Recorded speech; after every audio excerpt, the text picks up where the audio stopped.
الحمدللہ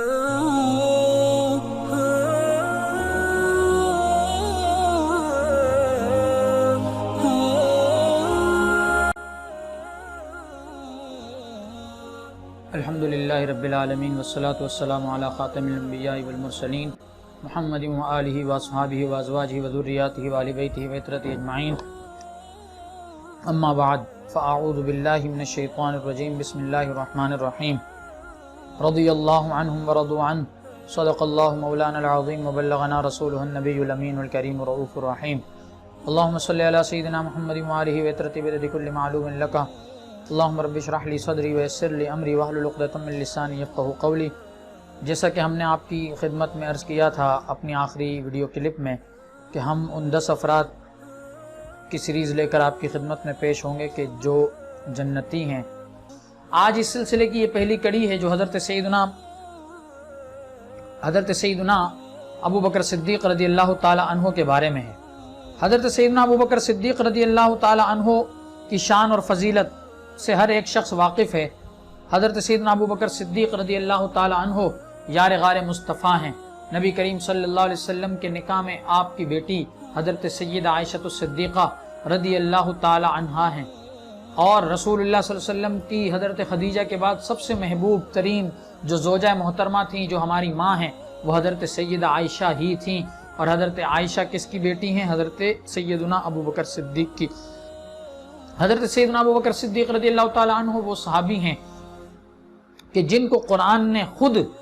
اللہ تبارک و تعالی جل شانہ نے قرآن کریم میں اپنے رسول کا صحابی ارشاد فرمایا ہے۔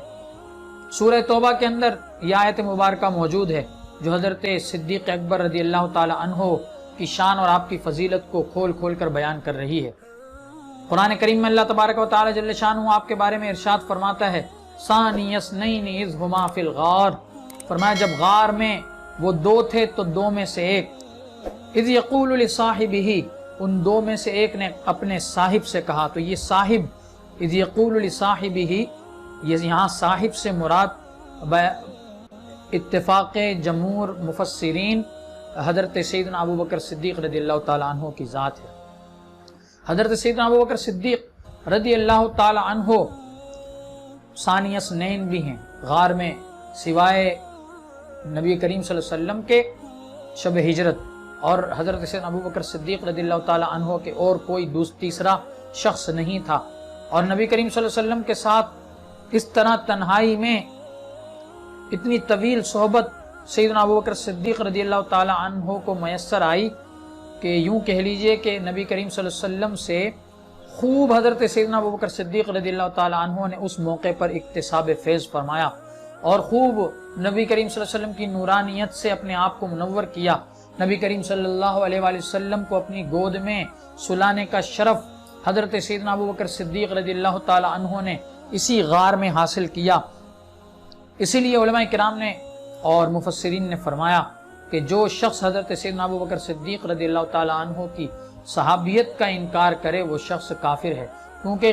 قرآن نے حضرت ابو بکر صدیق رضی اللہ عنہ کی صحابیت کو خود بیان فرمایا ہے۔ بہرحال حضرت سیدنا ابو بکر صدیق رضی اللہ تعالی عنہ، آپ کا نام ابو بکر تھا۔ ابو بکر الصدیق رضی اللہ تعالی عنہ کا نام حضرت امام ابو نعیم معرفت الصحابہ میں آپ کے ترجمے میں ارشاد فرماتے ہیں عبداللہ بن عثمان بن عامر بن عمرو بن کعب، کہ آپ کا نام عبداللہ بن عثمان بن عامر بن عمرو بن کعب ہے۔ یہ آپ کے والد کی طرف سے آپ کا شجرہ ہے۔ حضرت کعب پر جا کر رسول اللہ صلی اللہ علیہ وسلم کے خاندان میں حضرت سیدنا ابو بکر صدیق رضی اللہ تعالی عنہ کا جو ددیال ہے وہ مل جاتا ہے۔ گویا آپ کا نسب رسول اللہ صلی اللہ علیہ وسلم کے نسب سے بہت قریب ہے۔ اور فرماتے ہیں شہید بدرن مع رسول اللہ صلی اللہ علیہ وسلم، اور حضرت ابو بکر صدیق رضی اللہ تعالی عنہ حضور صلی اللہ علیہ وسلم کے ساتھ بدر کی جنگ میں شریک ہوئے۔ اور والدہ کی طرف سے آپ رضی اللہ تعالی عنہ کا شجرہ بھی امام ابو نعیم نے بیان فرمایا ہے۔ آپ کی والدہ کا نام امیمہ بنت عبید بن الناقد الخزاعی ہے۔ امیمہ حضرت سیدنا ابو بکر صدیق رضی اللہ تعالی عنہ کی والدہ ماجدہ کا نام ہے، اور جو ہے وہ حضرت سیدنا ابو بکر صدیق رضی اللہ تعالی عنہ کا یہ والد اور والدہ کی طرف سے ہم نے آپ کے سامنے تذکرہ کیا۔ حضرت سیدنا ابوبکر صدیق رضی اللہ تعالی عنہ کے بارے میں حضرت عائشہ رضی اللہ تعالی عنہا کی ایک حدیث ہے، فرماتی ہیں انی لجالسۃ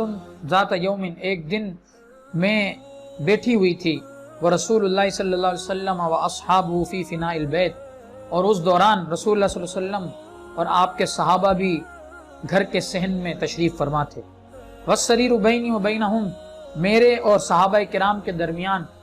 ایک چارپائی کی اوٹ تھی، پردہ تھا، چارپائی حائل تھی، اذ اقبل ابی رضی اللہ عنہ، صحابہ کی محفل لگی ہوئی ہے، حضور جلوہ فرما ہیں، حضرت عائشہ فرماتی ہیں کہ میں چارپائی کے دوسری طرف موجود تھی، اتنے میں میرے والد ماجد تشریف لے آئے۔ میرے والد ماجد جب آئے، فقال رسول اللہ صلی اللہ علیہ وسلم، تو میرے والد ماجد کو دیکھ کر رسول اللہ صلی اللہ علیہ وسلم نے فرمایا لاصحابہ، اپنے صحابہ سے، من اراد ان ينظر الى عتیق من النار فلینظر الى ابی بکر، کہ جو یہ چاہتا ہو کہ جہنم سے آزاد شدہ شخص کی طرف نظر کرے، تو حضور نے فرمایا فلینظر الی ابی بکر، تو اسے چاہیے کہ وہ حضرت سیدنا ابو بکر صدیق رضی اللہ تعالی عنہ کی طرف دیکھ لے۔ تو اس حدیث شریف میں جو ہے وہ حضرت سیدنا ابو بکر صدیق رضی اللہ تعالی عنہ کو رسول اللہ صلی اللہ علیہ وسلم نے عتیق جو ہے وہ نام دیا، اسی وجہ سے آپ کا ایک نام عتیق بھی ہے، اور صدیق بھی رسول اللہ صلی اللہ علیہ وآلہ وسلم ہی کی زبان سے اللہ تبارک و تعالی نے آپ کو نام عطا فرمایا۔ حضرت سیدنا ابو بکر صدیق رضی اللہ تعالی عنہ کا نام صدیق کیسے پڑا؟ حضرت علی رضی اللہ تعالی عنہ سے یہ روایت موجود ہے، اور اسی طرح حضرت عبداللہ ابن عمر رضی اللہ تعالی عنہ سے بھی یہ روایت موجود ہے کہ حضرت علی ابن ابی طالب رضی اللہ تعالی عنہ سے ابی تحیہ نامی راوی روایت کرتے ہیں، یہ کہتے ہیں لا احصی کم مرتن، حضرت ابی تحیہ کہتے ہیں میں گن نہیں سکتا کہ کتنی مرتبہ سمعت علی ابن ابی طالب، میں نے حضرت علی ابن ابی طالب سے یہ بات سنی ہے، یقول، حضرت علی فرماتے تھے ان اللہ عز وجل،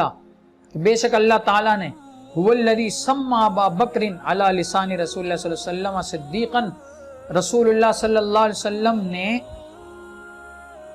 حضرت علی ابن طالب نے کہا کہ بے شک اللہ تعالیٰ نے اپنے نبی کی زبان سے حضرت ابو بکر کو صدیق نام عطا فرمایا۔ حضرت ابو بکر کو صدیق نام بھی رسول اللہ صلی اللہ علیہ وسلم کی زبان ہی سے عطا ہوا۔ تو اب آپ دیکھیں کہ صدیق کا معنی کیا ہے؟ سچا۔ حضرت ابو بکر صدیق رضی اللہ تعالی عنہ کہ اس لقب صدیق کی ایک اور وجہ بھی جو ہے وہ بیان ہوئی ہے،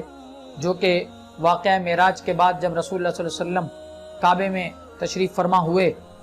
اور رسول اللہ صلی اللہ علیہ وسلم نے مکہ مکرمہ میں اپنے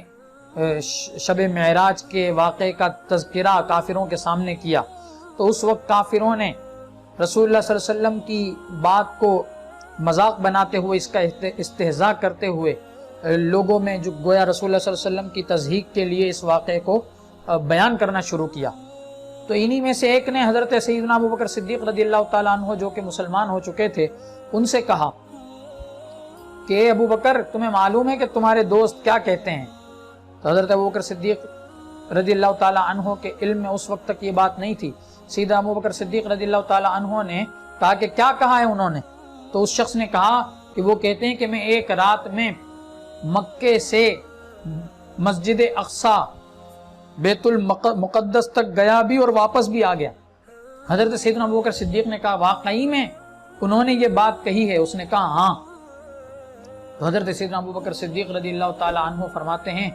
کہ ہاں، اگر انہوں نے یہ بات کی ہے تو میں اس کی تصدیق کرتا ہوں۔ حضرت سیدنا ابو بکر صدیق رضی اللہ تعالی عنہ نے اس سے بڑھ کر آگے ایک اور جملہ ارشاد فرمایا، اور فرمایا کہ تم تو مکے سے فلسطین، بیت المقدس، شام کے علاقے تک جانے کی بات ایک رات میں کر کے واپس آنے کا ذکر کر رہے ہو، میں اس کو کیوں نہ مانوں، جبکہ میں اس سے آگے کی بات کو نبی کریم صلی اللہ علیہ وسلم کی زبان سے سن کر خود مانتا ہوں، اور وہ بات یہ ہے کہ میں نے اللہ کو نہیں دیکھا، لیکن میں اللہ کو نبی کریم صلی اللہ علیہ وسلم کے کہنے پر ایک مانتا ہوں اور اس کی گواہی دیتا ہوں۔ تو یہ تو بہت چھوٹی بات ہے، کہ رسول اللہ صلی اللہ علیہ وسلم نے ارشاد فرمایا. تو بہرحال اس وقت نبی کریم صلی اللہ علیہ وسلم کی زبان پاک سے سیدنا ابو بکر صدیق رضی اللہ تعالی عنہ کے لیے صدیق کا لقب جو ہے وہ عطا ہوا. تو گویا تصدیق کرنے والے، رسول اللہ صلی اللہ علیہ وسلم کی تصدیق حضرت سیدنا ابو بکر صدیق نے ہر موقع پر فرمائی. اپنا تن، من، دھن، جان، ہر چیز رسول اللہ صلی اللہ علیہ وسلم کے لیے وقف فرما دی. نبی کریم صلی اللہ علیہ وآلہ وسلم کے لیے شب ہجرت آپ نے جو مال قربان کیا وہ تقریباً 600 دینار تھے جو رسول اللہ صلی اللہ علیہ وسلم کے لیے آپ نے سنبھال کر رکھے ہوئے تھے، کیونکہ حضرت ابو بکر صدیق رضی اللہ عنہ فرماتے ہیں کہ جس دن سے مجھے نبی کریم صلی اللہ علیہ وسلم نے یہ ارشاد فرما دیا تھا کہ ابو بکر تیار رہنا، کبھی بھی حکم آ سکتا ہے، تو میں اس دن سے تیاری کیے بیٹھا تھا. حضرت ابو بکر صدیق نے سواری کے جانور بھی خرید کر جو ہے وہ ان کو بھی تیار کرنے کے لیے ایک شخص کے حوالے کر دیا تھا، اور حضرت ابو بکر صدیق رضی اللہ تعالی عنہ نے راستہ بتانے والا ایک شخص بھی متعین کر لیا تھا، اس کو بھی جو ہے وہ رقم دے کر اپنے ساتھ جانے کے لیے تیار کیا ہوا تھا. اور کھانا بھی رسول اللہ صلی اللہ علیہ وسلم کے لیے اور حضرت ابو بکر صدیق کے اس سفر کے لیے حضرت ابو بکر صدیق رضی اللہ تعالی عنہ کے گھر سے ہی تیار ہوا، اور باقاعدہ جو ہے وہ حضرت ابو بکر صدیق رضی اللہ تعالی عنہ کے گھر سے غار ثور میں 3 دن جو نبی کریم صلی اللہ علیہ وسلم کا قیام رہا، اس میں روزانہ کھانا بھی حضرت ابو بکر صدیق کی طرف سے جاتا تھا، حضرت ابو بکر صدیق کے گھر سے آتا تھا. اور آپ کے غلام جو ہے وہ اپنی بکریاں بھی آپ کے پیچھے چلاتے تھے تاکہ آپ کے راستے کے جو سفر میں نشانات ہیں زمین پر قدموں کے وہ بھی مٹ جائیں. تو یہ حضرت سیدنا ابو بکر صدیق رضی اللہ تعالی عنہ ہر موقع پر رسول اللہ صلی اللہ علیہ وسلم کے ساتھ رہے، سفر میں بھی ساتھ رہے، حضر میں بھی ساتھ رہے، گھر میں بھی ساتھ رہے، اور مسجد نبوی میں بھی ساتھ رہے، مکے میں بھی ساتھ رہے، مدینے میں بھی ساتھ رہے. حضرت ابو بکر صدیق رضی اللہ تعالی عنہ کو نبی کریم صلی اللہ علیہ وسلم نے اتنا قرب عطا فرمایا، اتنا قرب عطا فرمایا کہ بالآخر حضرت ابو بکر صدیق رضی اللہ تعالی عنہ کو وفات کے بعد جگہ بھی حضور نے اپنے قرب میں عطا فرمائی. اور یہ بھی حضرت ابو بکر صدیق کا اعزاز ہے کہ آپ نے فرمایا کہ میری میت کو لے جا کر نبی کریم صلی اللہ علیہ وسلم کے مزار پرانوار روضہ مقدسہ کے سامنے رکھ دینا. حضرت عائشہ صدیقہ کے حجرہ کے سامنے آپ کی میت کو لے جا کر رکھ دیا گیا، اور جو کہا گیا کہ یا رسول اللہ صلی اللہ علیہ وسلم، آپ کا حبیب، آپ کا چاہنے والا یہ اس بات کا خواہش مند ہے کہ یہ آپ کے ساتھ آپ کی قبر انور میں بھی ساتھ رہے. تو نبی کریم صلی اللہ علیہ وسلم کی قبر مبارک سے روضہ منور سے آواز آئی، ادخل الحبیب الی الحبیب، کہ حبیب کو حبیب کے پاس لے آؤ. تو گویا حضرت ابو بکر صدیق رضی اللہ تعالی عنہ کو حکم مصطفیٰ پر مزار مصطفیٰ میں حضور کے قرب میں دفنایا گیا. تو یہ حضرت سیدنا ابو بکر صدیق رضی اللہ تعالی عنہ کی شان اور آپ کی فضیلت. آج کچھ لوگ جو ہے وہ آپ رضی اللہ تعالی عنہ کے فضائل کا انکار کرتے ہیں، آپ رضی اللہ تعالی عنہ کی صداقت کا انکار کرتے ہیں، نعوذ باللہ معاذ اللہ، حتیٰ کہ آپ کی طرف کفر کو منسوب کرتے ہیں. وہ شخص کیسے کافر ہو سکتا ہے کہ جس کو رسول اللہ صلی اللہ علیہ وسلم خود اپنی زبان سے جنتی قرار دے دیں. اور یہ بھی اعتراض کیا جاتا ہے کہ یہ حدیث تو ابو ہریرہ نے بیان کی جس کے اندر 10 جنتی صحابہ کا تذکرہ ہے. تو حضرت ابو ہریرہ رضی اللہ تعالی عنہ کی ہی یہ روایت نہیں ہے، یہ کئی صحابہ سے مروی ہے. اور یہ جو روایت میں نے آپ کے سامنے پیش کی ہے حضرت سعید بن زید رضی اللہ تعالی عنہ، جو اولین مسلمانوں میں سے ہیں، جنہوں نے حضرت عمر فاروق 40ویں مسلمان ہیں، جنہوں نے مرد مسلمان ہیں جنہوں نے اسلام قبول کیا، اور حضرت سعید ابن زید ان سے بھی پہلے اسلام قبول کر چکے تھے. بلکہ یوں کہہ لیجئے کہ حضرت ابو بکر صدیق رضی اللہ تعالی حضرت عمر فاروق کے قبول ایمان اور اسلام کا جو واقعہ ہے وہ خود حضرت فاطمہ بنت خطاب جو حضرت عمر فاروق کی بہن ہیں، اور حضرت سعید بن زید جو عمر فاروق رضی اللہ تعالیٰ عنہ کے بہنوئی اور چچا زاد بھائی ہیں اور عشرہ مبشرہ میں سے ہیں، ان کے گھر کے اندر حضرت عمر فاروق کو توفیق ایمان نصیب ہوئی کلام مجید کی تلاوت سن کر اور کلام مجید کی آیات کو سن کر. اس سے پہلے حضور دعا فرما چکے تھے ایک رات پہلے. تو نبی کریم صلی اللہ علیہ وسلم کے یہ صحابی حضرت سعید ابن زید اتنے جلیل القدر اور جو ہے وہ اولین صحابہ میں سے ہیں، ان سے یہ حدیث مروی ہے تو یہ اعتراض نہیں بنتا، اور ہم اہل سنت و جماعت کے نزدیک یہ حدیث صحیح حدیث ہے، اور اس کے اندر جس جس کا نام لے کر حضور نے جنت کی بشارت دی ہے، جس صحابی کو، تو اس صحابی کو ہم اہل سنت و جماعت الحمدللہ حضور کے اس فرمان کے مطابق جنتی ہی مانتے ہیں، اور حضرت ابو بکر ان میں سر فہرست ہیں۔ سب سے پہلا نام سیدنا ابو بکر رضی اللہ تعالی عنہ کا ہے۔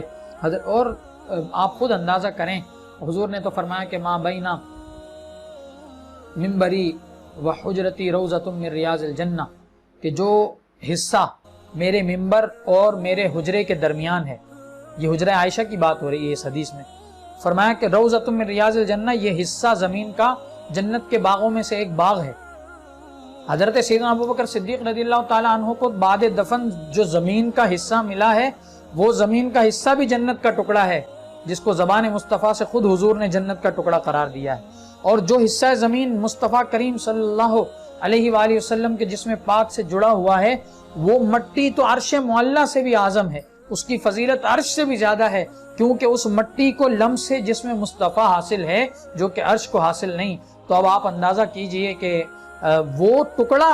جس کے اندر حضرت ابو بکر آرام فرما ہیں، حضرت عمر فاروق آرام فرما ہیں، وہ ٹکڑا تو خود بزبان مصطفیٰ جنت کے ٹکڑوں میں سے ایک ٹکڑا ہے، بلکہ یوں کہہ لیجئے کہ حضور نے اس کو جنت قرار دے دیا ہے۔ تو اب دنیا میں ہی جس کو بعد دفن جنت مل جائے تو ہم کیسے کہہ سکتے ہیں کہ وہ شخص جنتی نہیں ہو سکتا؟ اور جو لوگ یہ کہتے ہیں وہ خود اپنا ایمان، اپنا جو ہے وہ اسلام برباد اور تباہ کر رہے ہیں، اور انہیں جو ہے وہ اس بات پر غور و فکر کرنا چاہیے۔ بہرحال یہ چند باتیں حضرت سیدنا ابو بکر صدیق رضی اللہ تعالیٰ عنہ کی ذات بابرکات کے حوالے سے آپ کی خدمت میں ہم نے پیش کی ہیں، کیونکہ ہماری کوشش ہوتی ہے کہ مختصر اور وقت کے اندر جو ہے وہ ہم جتنا آپ کے سامنے بات کر سکیں وہ کریں۔ تو حضرت ابو بکر صدیق رضی اللہ تعالیٰ عنہ کے حوالے سے میں نے آپ کے سامنے یہ مختصر وقت میں گفتگو کی ہے۔ انشاءاللہ اگلی نشست میں ہم آپ کے سامنے حضرت عمر فاروق، جو کہ اس حدیث عشرہ مبشرہ کے اندر دوسرے فرد ہیں جن کو حضور نے جنتی کہا ہے، انشاءاللہ ان کا تذکرہ لے کر آپ کی خدمت میں حاضر ہوں گے۔ اللہ تبارک و تعالی ہماری اس کاوش کو قبول فرمائے۔ آپ حضرات سے گزارش ہے کہ آپ ان ویڈیوز کو خود بھی دیکھیں اور مختلف گروپس میں شیئر بھی کریں، اور ہمارے اس چینل کو سبسکرائب بھی کریں، تو انشاءاللہ تبارک و تعالی اس قسم کی دینی معلومات پر مبنی ویڈیوز آپ کو ملتی رہیں گی۔ اللہ تبارک و تعالی ہم سب کو دین اسلام کے لیے خدمت کرنے کی توفیق عطا فرمائے۔ وآخر دعوانا ان الحمد للہ رب العالمین۔